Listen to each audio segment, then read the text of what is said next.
Hey Familia, Igni here. I hope you had a very happy holiday spending time with your loved ones or just chilling by yourself if that's what you're into. The expansion's coming out tomorrow and I'm so excited. And I'm going to be doing a whole day stream basically when the expansion comes out tomorrow, by the way. So tune in for that at twitch.tv/Ignideus when that happens. But I thought that now that all the cards have been revealed, I'll go ahead and go through all the ones that I haven't touched on before and give you my thoughts on them. Insect Lord. I think this card is underrated. It's kind of like the love child between Roach and May, which is horrifying to think about, but people have been saying that this is bad, and while I agree that the jump from 1 to 2 is expensive, and the removal is, random, it reminds me of May, and that's scary, because May is annoying, and it does more damage than May. Again, the jump from 1 to 2 cost is significant, but I think it's not as bad as some people are saying. I think this might be one that surprises some people, honestly.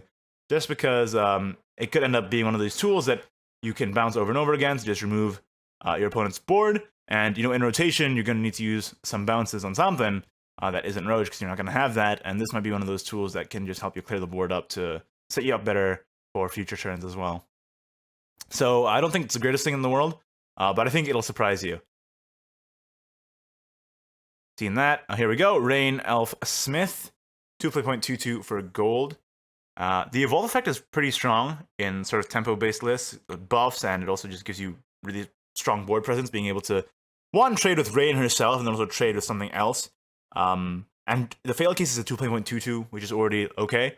And, with Liza rotating out, of course, doesn't fill the same niche as Liza, but, it's just a solid follower that you can play, and I think this is totally fine.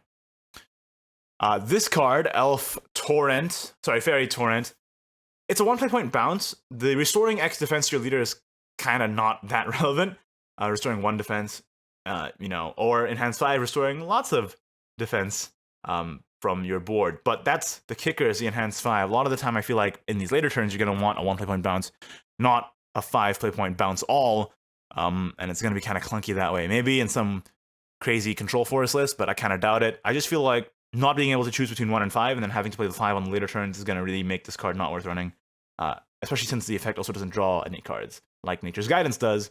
Nature's Guidance is like kind of a hard act to follow, to be honest. Okay, Instincts Unleashed. Haven't seen this one yet. It's a 3 play point. It buffs and it deals damage to an enemy follower. So, it's pretty. Well, it's okay in like buff forest, right? But I just feel like it can only be played when there's a targetable allied card and enemy card, so it can be played around as well. I think the effect is okay, and the cost is okay, but this just feels like one of those cards where it's not worth running in the deck at the cost of another card, like the opportunity cost of running another card, kind of like Armor of the Stars was for Sword. It feels like one of those. There could be a world where this is played on something, like a really heavy buff forest list. I just don't know though, because I feel like a lot of the time you just want to be playing another 3-drop rather than this, a buff card that is situational removal. Yeah. See, it's a weird card because it feels like it does a lot of good things, but I don't know. Like, my gut says it's probably not going to be run over just like a straight 3-drop. All right. Seen this. Seen this. Seen this. Seen this. Seen that. Okay, and that's all of the forest cards. Here we go. Arthur, Night King, legendary for Swordcraft. This card is bonkers good. Draw 4, potentially, and thin your deck, and make your further draws better. Plays right into Walfrid, and in rotation there's going to be less board clear. So this card not only draws you cards, it puts them directly onto the board for free, and then thins your deck so that you can draw like your Alberts more consistently later on. And there's less wide board removal in rotation? Yeah, thank you. I will take that, especially when you can draw stuff like Kunoichi Trainee and Quickbladers and Perseuses and... I think this card is super good. I think this is super good. We've covered her, covered that. Noble Chancellor. Whenever you play a card using its enhance effect, recover 1 play point. I think this might just be a card that's run because it's a 2 play point sword card. And it's a commander which can help like proc some synergies as well. The recover 1 play point by playing enhanced cards could come up in very niche situations, but I don't think it's, relevant in most cases. And if it's going to be run, it's just going to be run as a 2-play-1/2/2. And even then, it's just a 2-play-1/2/2 basically. The effect is sort of irrelevant most times. So you know, if you need 2 play.22s, this guy is like as good as an option as any. Usually. Covered her. Covered this guy. I think we covered that. 5 play.36 with Ward. Well, that's a thing. Just gonna go ahead and gloss over that one. It seems like a filler card. Okay. Assassination Jutsu. 3 play point. Destroy an enemy fallen with 5 defense or less. Again, it's one of those cards that feels like it's not worth running in your deck over something else. I think in a previous video I rated Pitfall like pretty good. I've sort of rethought it, and I think I kind of rate Assassination Jutsu in the same area of it seems like a really efficient single target removal. But I feel like, especially in Sword, single target removal isn't exactly what you want to be using. Especially when this one is so much more conditional than Pitfall is. So, while it seems like a pretty solid card, I just feel like it's one of those cards that's not worth running in your deck in general. Yeah, I think it's good in Take 2, though. Trash. I think we've already covered him, though. Okay, moving on. Covered him. Covered her. Yep. Yep. Yep. Yep. Did we cover all the rune cards? Oh, here we go. Expel Soul. 7 play point, destroy an enemy follower, draw 1 card, so I was drawing more. It's trash. You know, it's 7 play points. You don't want to be drawing that many cards at 7, I think, in general. It's in Rune where you can't, like, abuse it with artifacts or something. And it's just one thing target removal for 7. Yeah, not seeing this being played. Yeah, probably not. That's it? Okay. Wow, there's actually a fewer cards that we haven't covered than I thought. Frenzy Drake, 9 play.77. Deal X damage to all other followers. X equals the number of Dragoncraft cards in hand. You know, I just don't see this being played in a world where Bahamut exists. And the effect it requires you to, you know, juggle your hand with like how many dragon cards you have. I don't think it's worth the hassle, you know? It is a 7/7 body, which makes it better than Wrath Drake in most cases, but it is 1 more expensive, and you know, you don't just get a guaranteed 3, you just have to like be juggling your hand the entire time. Especially when in ramp, which is probably gonna be a popular archetype for dragon as it always is. You have a lot of neutral stuff as well with like Saha Ezra. And if you don't have Dragoncraft cards, especially and Bahamut's a neutral card, keep in mind, even though it is a dragon. And a lot of the time I feel like this Frenzy Drake is just going to end up being really slow, kind of clunky, and not doing too much for you. So even though the stat line's alright, it's a bit situational and probably not going to be that great. Yeah. This is a card. I've sort of revisited my thoughts on this. I don't think it's that great anymore. I think it's good in Take 2 for sure. Like I said, like I was hyped about how good it was, and I think it is super good in like certain situations, but in Take 2 for sure, more so. I mean, you could run it with like Dragon Wings, which is pretty funny. I think I covered that as well. Ooh, this card is gorgeous. I freaking love this. 4 play.33, Tower Warden Adele. Ward, fanfare of only 1 other allied follower is in play, gain drain. This card is actually not bad. You gotta keep one thing alive. One thing, which is a hassle, right? But even then, it's a 4 play.33 with Ward, which isn't the worst thing in the world. I mean, it's not great because it has 3 health, 3 defense. But if you do get 1 other allied follower in play, and you then evolve this, you get a 5/5 drain with Ward. It's pretty good. So I think this card is going to see a bit of play. Not going to be like, you know, a meta definer or anything, but potentially a role player in some defensive style dragon decks, or even, you know, just in aggro dragon too, to protect your other smaller guys, potentially. This card, Dragon Horde. Put a Maelstrom Dragon into your hand, enhance so you put 1 more into your hand. Solid. Especially since PDK, I think, is going to make a comeback with the User Nitra. And this gives you some potential storm damage in the future, as well as, you know, just curve fillers to, you know, use your play points more efficiently. And it doesn't seem like it wastes slots in your deck, because 1, for only enhanced 3, you get 2 cards out of it. And 2, you get fuel for PDK, which I think is going to be quite valuable. Frostfire Dragon, covered this one. Yep. Dragon Aficionado, summon a Fire Drake Whelp. Hello, PDK! And Fire Drake Whelp, by the way, is a, let me see if I can find the token here. 1 play point, 1/1, with a Bellinus effect for the last words. Yep, that's a PDK card. Seems pretty good. Alright, for Shadow now. Death Dragon Caller, reanimate 10, 8 play point 2/2. You know, you could reanimate like Zeus's and such with this, which is pretty funny for control Shadow stuff. I think in general, you probably don't want to make room for Death Dragon Caller because it may, in Control Shadow, make your So Death Reap life worse. And I think it will actually make your So Death Reap life worse a lot of the time. If you're playing some like crazy, I want to run 12 Zeuses, then you might run Death Dragon Caller. But I just don't think it's necessarily worth it with So Death Reap life, which I just think is probably better. Yeah, because this dilutes that, I think. And what was I going to say?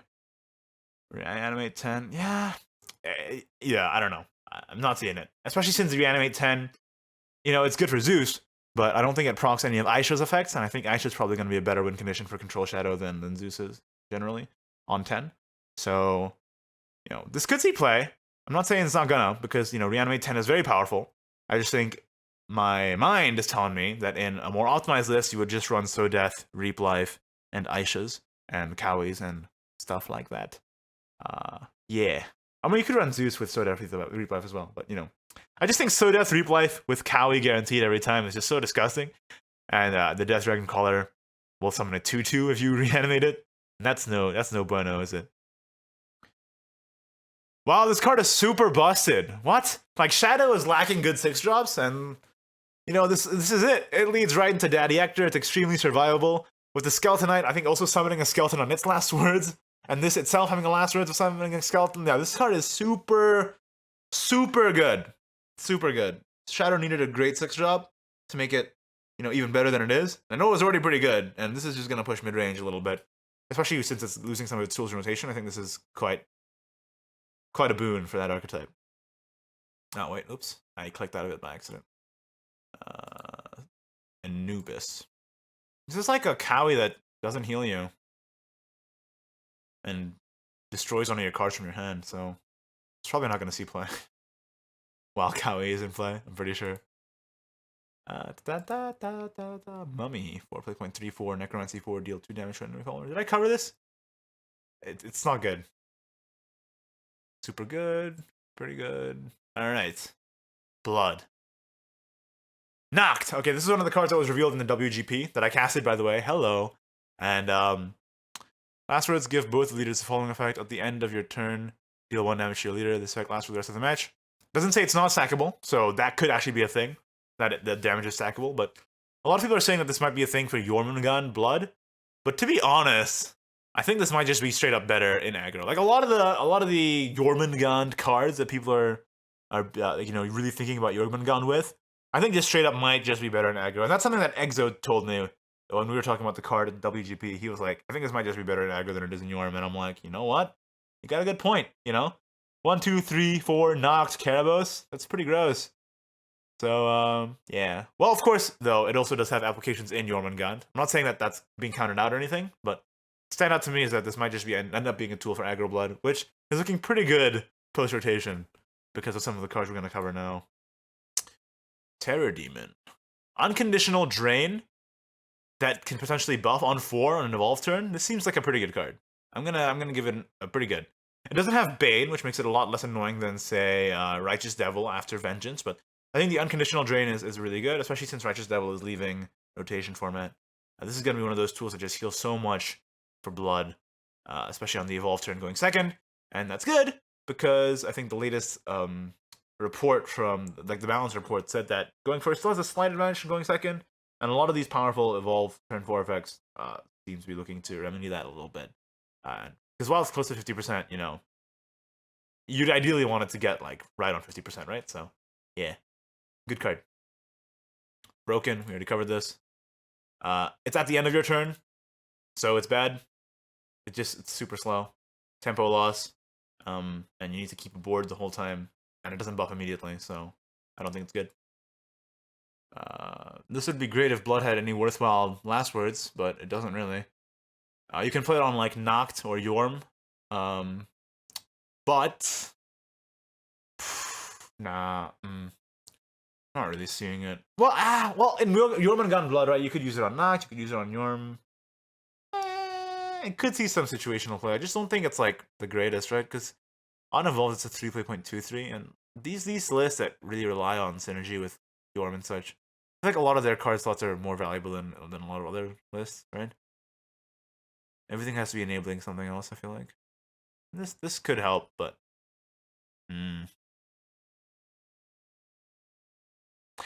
wait, actually, it doesn't have to be just running Jormungand, right? You could just, you know, run a guy in, and then this would basically heal it, and then you can give it rush to run it again into another thing. This could actually be a pretty good tool for control, now that I'm thinking about it. I was thinking too focused on the whole last word synergy thing, but ooh, that's kind of spicy, isn't it? And the stats don't suffer for this. I think this card could see play. Okay, I completely did a 180 on that one while I was thinking about it. Okay. Yeah, I can get behind this. This card seems pretty low impact. It's a 3.22 Bane that deals 1 damage to all enemy foes if Vengeance is active for you. It's a puppet killer, it's a fairy killer, but it's also just kind of like an alpha wolfman, so yeah, not too impressed. Broken. Broken. Looks super good. Like a 5/5 that heals you in controlling lists, and if not, it's also just a 2/2. It's amazing. Terrible. It's 1 health, bad, and it can't attack face, so no. Not buying it. So now we're on to Haven. Wait, did we cover any of these before? Wait, I need to... Let's make sure here. I think we've done all of these. Here we go. Godscale's Banquet. Countdown 3, Enhance 5, Subtract 3. Summon 2 White Snakes. And White Snakes, I believe, are... Let's see here. 3.22s with Bane. Well, you know, Arya is leaving. These amulets don't seem that bad. Like, Haven's getting some amulets here to make up for what they lose in DE in rotation, because a lot of Haven's power came from DE. Summoning 2 White Snakes is a bit slow, because it's just 2 Banes, right? Especially if you just play for the Enhanced 5, it's like no good, I think. Yeah, probably. Or am I underestimating Bane? It's over 2 bodies. It's kind of hard to judge. For me, personally, I just feel like it's a bit slow. Especially compared to Arya, which is like, you know, a card that's in a tier of its own, basically, for Haven. And these amulets have got big shoes to fill. And while this is not bad, I just don't think it's like, you know, the boon that Haven exactly needs to refill what they lose in DE. Maybe that's a good thing. Maybe DE was too powerful for Haven. But this card seems okay. It's, I guess, my final verdict. 2 bodies, not bad. They both have Bane, not bad. But, you know, it just feels like pretty slow. The card doesn't have Storm, and the stats are lower than before. And I feel like the Enhanced 5 could also just kind of screw some people over when they're trying to plan over their turns. But I guess in Haven, it's less of a problem than it is in Forest, because, you know, Haven's not really comboing anyway, so... regardless, I just think it's an okay card, I guess. Oh, this guy. Subtract 1 from the countdown of an allied amulet. Okay. Seems like very mediocre. It's kind of just like a sister initiate, right? And there's no Seraph in the rotation. And it's also more expensive, which is bad. And the 3 defense stat line really makes this card suffer. Again, you gotta remember that 3 to 4 defense is a huge flashpoint in Shadowverse, and 3 makes this card infinitely worse than if it was a 3/4. So not sold on Oath Tomb Warrior.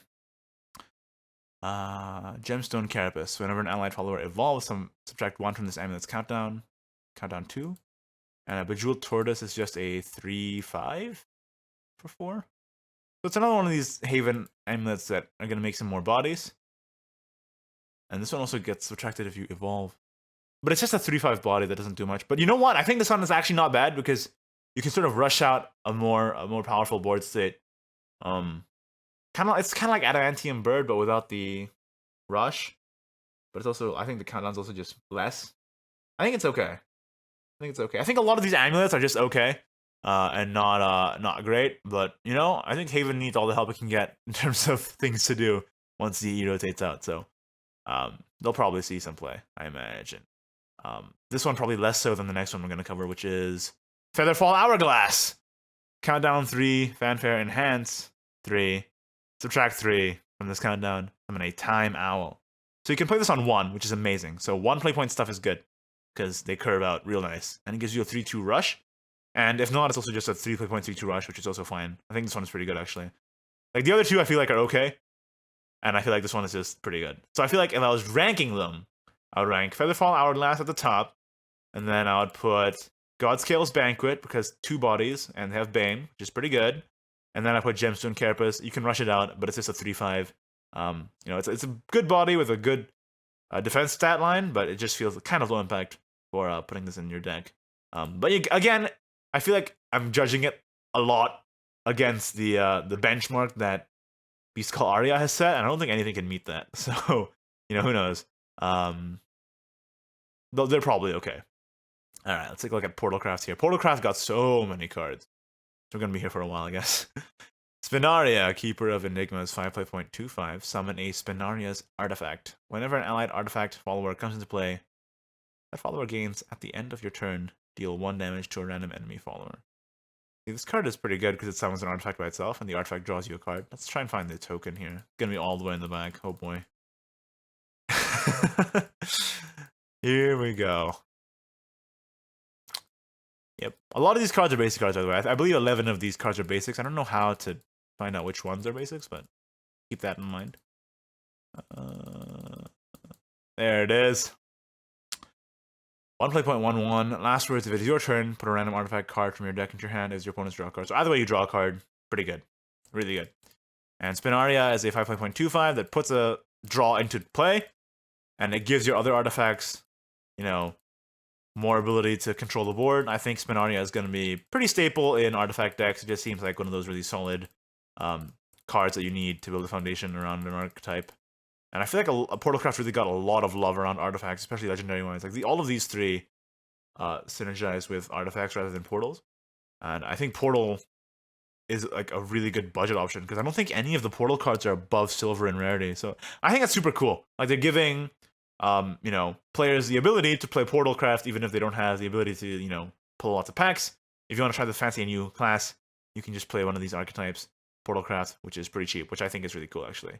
But a part of me also thinks that I want to see more Puppet Portal support later on with some legendaries or something. That's just me though. Alright, let's take a look at some of these cards. After that tangent. Godblood Golem 7.77, can't attack face, destroys your artifacts, and deals damage to the enemy leader equal to the follower's cost. The artifacts are like 1 play point though, a lot of the time. So this seems pretty bad. Saphira Synthetic Beast. Rush for a 4/6 at 6 is super good. Like super, super good. And Enhanced 10, evolve this follower, and this follower's attack is 0 until the end of the turn. The value equals the number of allied artifact cards destroyed during this match. Storm. This card is like super good. One of the win cons for artifact for sure, especially in mid-range artifact. And I think it's like a key card in this kind of archetype. In both controlling and mid-range artifact, I imagine. I think this card is one of the archetypal cards for this set. Yeah. Super good. Let's take a look here. Nilpotent Entity. Can you tell I'm kind of excited? Like I'm really tripping over my words a little bit because I'm like, God, I'm looking at all these cards. I can't wait to actually play with them. Countdown 2, fanfare. If there are any artifact cards in your hand, randomly discard 1 and add 2 to this amulet's countdown. Countdown 4. That's pretty good. Until this amulet leaves play, your leader cannot receive more than 3 damage at a time. It's kind of like Mask of the Black Death, right? A little bit. It's weak to board flood, but I think the set also in general has a lot of anti-board flood stuff. This nilpotent entity. And Portalcraft seems like it's one of those classes that wants to control a lot. I think this card is pretty good, man. Especially since it's at 1. It's at 1! It can just like easily slot in on curve. You discard an artifact, which is a bit of a bummer when a lot of these cards want you to destroy them after you've played them to activate their effects, like Saphira and Magna Legacy, but no, I think this is definitely an okay defensive tool for Portalcraft. I'm always wary of 1 play point, and now I guess in this set 0 play point cards, and I think this is definitely one of those tools that can be used in a defensive Portalcraft list to just stall the game out on your side, especially with the amount of anti-board flood stuff in this set. Cover that, super good. Amethyst Giant, 9 play point 6/8, the big boy. But discard 1, gain resistance to targeted enemy spells and effects, and can attack 2 times per turn. Woo! This is like one hell of a take 2 card, I'll tell you that much. But in in rotation in the actual play, there are some cards that just destroy it or transform it. So that's a thing. And it's just a bit slow coming out at 9. And I feel like there are probably better options for Portalcraft at that point. But if this ends up being good, it's going to be gross. Just tell you that much. It just seems slow. Colossal Construct, 7.56, deals 0 damage to an enemy follower. This value equals the number of remaining artifact cards in your deck. That's actually pretty cool. It's pretty cool. And it's a big body for 7, though. It's a bit expensive. But it does just remove a follower off the board right off the bat. So while it's a bit slow, I think it could see a little bit of play, maybe, in some controlling artifact decks. That's just my first impressions of it. Rowan Winged Next. I think this is a basic. It seems like a basic card from the effect. Deal 3 damage to an enemy follower of Resonance is active for you. Very reminiscent of Cudgel stuff. And definitely something that can see play for sure. You know, Resonance is pretty easy to get into for Portalcraft, I imagine. And this is probably going to be a pretty easy effect to get off. It's like a conditional Dragon Warrior, but the stat boost is better on Evolve. Yeah, I think this card can see play for sure. Just seems like one of those staple basic cards that Portalcraft could use. Mid-range Portalcraft especially. I think, did we cover this one? Yeah, I think so. This card's great. This is one of the cards that were revealed in WGP as well. Banish an enemy follower with 3 defense or less, put a puppet into your hand. It's a good puppet card for sure. Removal and give you a puppet. Ace. The price point is a little expensive, but you can think of it sort of as like a 2 play point Black Scripture, and then a 1 play point, 1 PP, 1/1 rush. Yeah. And Portalcraft's gonna, I think, value that removal a lot as they, assemble their late game strategies. And it gives you a puppet, which is just good. I think this is good. Magisteel Puppet. Evolve, put 2 puppets into your hand. And it's a 2/2. It's okay. Yeah, it's okay. Seems okay. I don't think it's a, oh my god, look at this card. But it feels like this might just see play in puppet list. It's a pretty good 2-drop for that kind of deck. Rosa, Mechwing Maiden. 2 play point, 1/4. That's a heck of a stat line. If Resonance is active for you, gain ward. Oh, it's broken. Oh, it's broken. It's Spiderweb Imp. Oh, it's so good. Again, the 3 to 4 health flashpoint is supremely important. Resonance is so easy for Portalcraft to get into. And I think on curve, going second, this is immediately active. So this card is super good. Covered these. Machine Artisan Geno. Another Geno. Different class. If there are any artifact cards in your hand, randomly discard 1 and give your leader the following effect. Subtract 3 from the next source of damage dealt to your leader. That's super interesting. See, it's hard to judge how good these discard artifact cards in your hand are. I guess it really depends on how many you can generate and how many you can draw off the top into your hand. But and the effects seem like pretty powerful for what they do with having to discard one of your artifacts. Subtract 3 from the next source of damage. Again, it's one of these cards that Portalcraft's cards are always hard to judge because we've never seen this class before. But this just seems like one of those cards that are just potentially great in a defensive Portalcraft list. This one I'm a bit less sold on than Nilpotent Entity. God, I can't English today. But it's a 2.122 as well. I think it's totally fine. You cover this? Yeah, this is amazing. Meta Production. Put an analyzing artifact into your deck at the end of your turn. Draw a card. It's a 1 play point draw a card that puts artifacts into your deck. Seems good. Doesn't draw a card immediately, which is kind of a bummer, but curve filler and totally fine. I think one of these cards, not just totally fine. I think this is just potentially an auto include in artifact lists. Drawing cards is good. Airship Whale. Put a random artifact follower that costs 3 play points or less from your deck into play. Repeat once the Resonance is active for you. I wish this did not compete on mana cost with Magna Legacy. I really, really wish that. Because the effect is good. The effect is really good. It can't get the Storm artifact. Which is, I think, probably for the best. It's probably healthy for the game. But as it stands, it just seems a bit slow. Like if this was at 7 or 6, 6 would be maybe a bit broken, but I think 7. This just seems like a little too pricey. IMO. It does pull it from your deck though, which is a very powerful effect. So actually, and some of them have rush too, right? So it's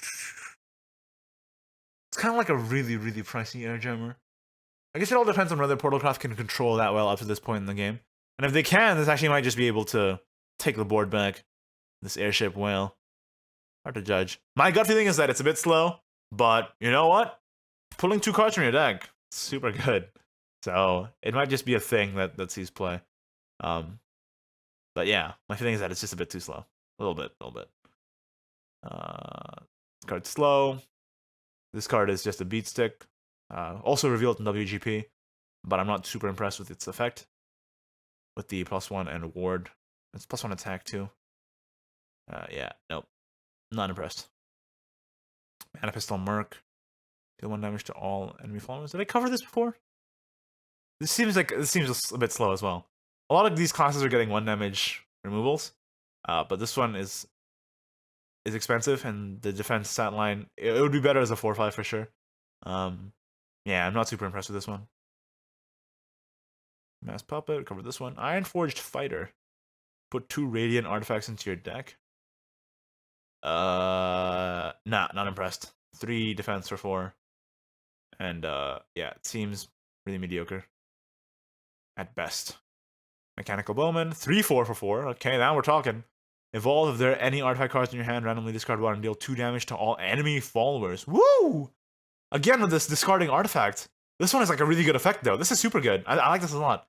Especially against like boards that go wide. Yeah. I think this can definitely see play depending on the meta.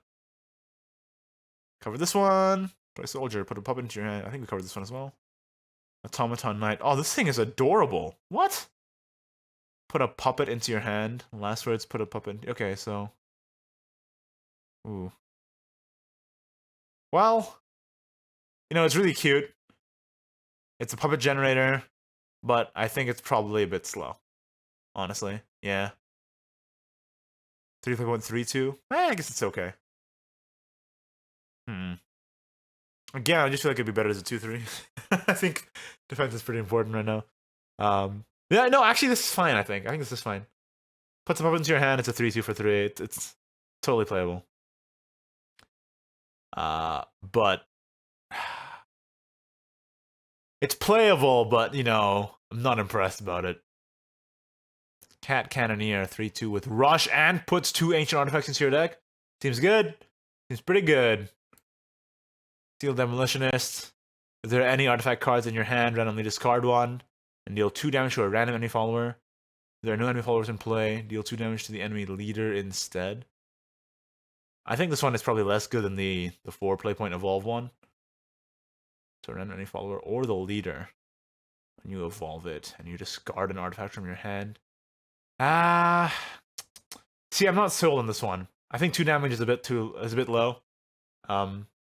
At this point, and you discard an artifact which you want to cycle. So I'm not sold on Steel Demolitionist compared to the other discard cards. Iron Staff Mechanic, 3.23 with Ward, good. Put 2 Mystic Artifacts into your deck, pretty good. I like it. Bad. Good! 3 play point, countdown 3. Draw 2 cards if you have Resonance active, and if not, draw a card. And last words, if it's active, you draw 1 card, and if it's not active, draw 2 cards. Super cool. So you have to play around Resonance when this pops, and when you play it as well. Which is really interesting design, I think. And it also has different, like, you know, which one is beneficial. At first, Resonance is beneficial, and then the last words, Resonance is not beneficial. You want to be out of Resonance. That's super cool card. The only problem is that it's a 3 play point tempo loss, which is huge. But it draws a lot of cards. And cards that draw a lot of cards are pretty good. This can draw 4 cards in total for you. Yeah. If you have the tools to control and take back the mid after you play this as a tempo loss early, I think this card is going to be one of those cards that just draws you so many things. And in artifact decks, especially, that's super valuable because you just get those really cheap and powerful rushes. So I like this card a lot. I think it might see play for sure. Puppeteer! Oh, my voice is dying, by the way. I've been talking for like 35 minutes!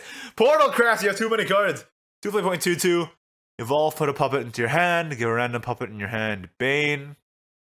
Yeah, I'm not really impressed about this one, honestly. I think the evolve effect is kind of mediocre on this. The Bane on a puppet is super good. Like, don't get me wrong. But, I think there are other things worth running over the Puppeteer. And there are things that you want to be evolving in Puppeteer. And it doesn't gain stats on evolve either, so yeah. Not sold on this one, really. The not gaining stats on evolve here is brutal. Mechanized Servant, we saw this one, it's one of the first ones revealed. Good card. I think this is just straight up worse than Mechwing Boy, now that we've seen all the other cards. Dimension Cut. Deal 2 damage to an enemy follower. If Resonance is active for you, deal 4 damage instead. It's kind of like Undying Resentment, but like... No, it's good. I think it's good. Yeah. Yeah. Removal. Early game removal that scales to 4. And scaling to 4 is really important. Again, the 3 to 4 health flashpoint.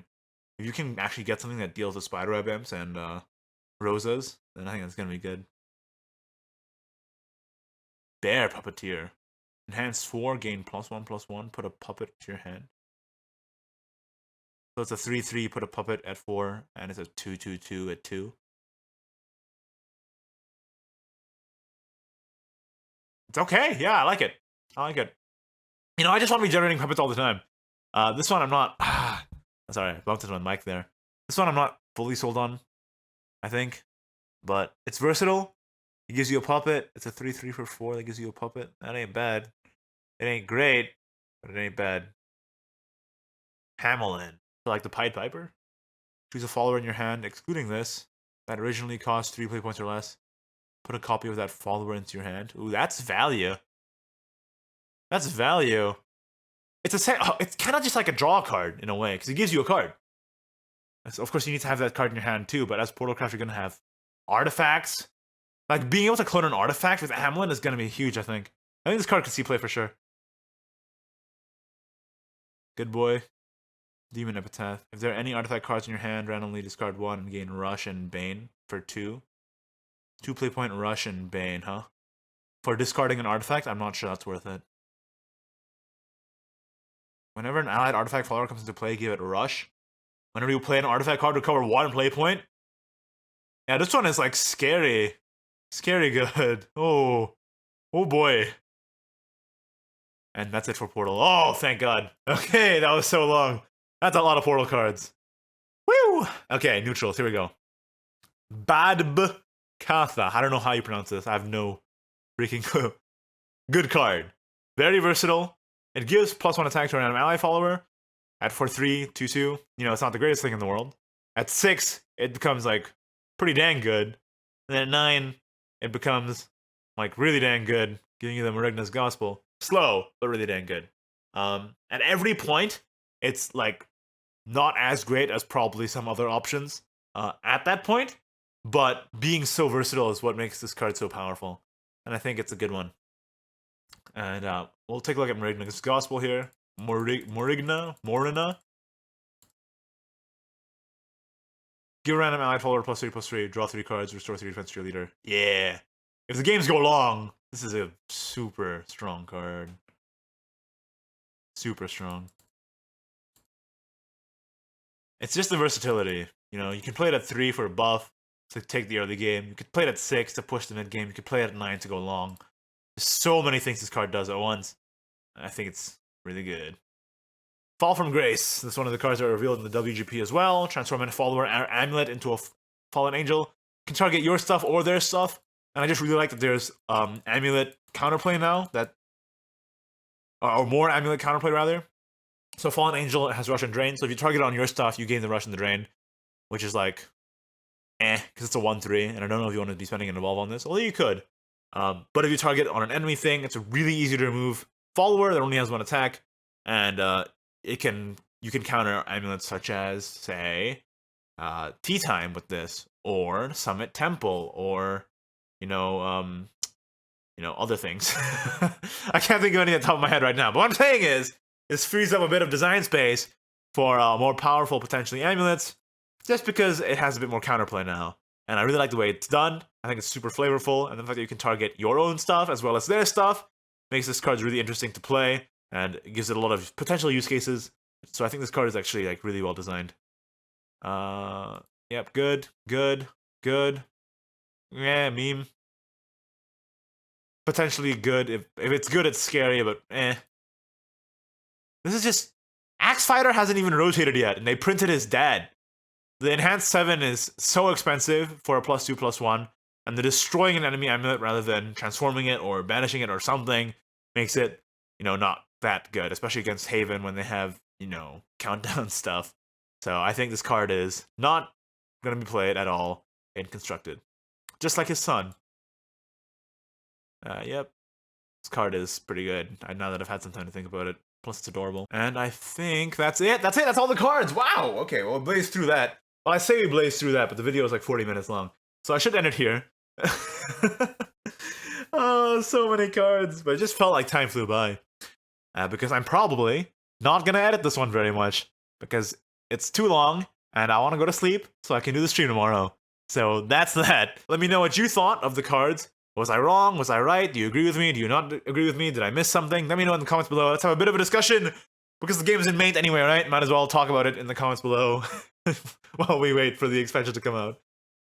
Anyway, again, I will be streaming Chronogenesis basically all day tomorrow when it comes out. So tune in for that at twitch.tv/Ignideus. Thank you for watching. Like the video if you did. Done if you didn't. Subscribe for more Shadowverse content and Chronogenesis hype. It's almost here. In the very near future. And of course, thank you to my wonderful patrons, patreon.com/Ignideus. If you'd like to support the channel as well, I would highly appreciate it. I will see you next time. Bye-bye.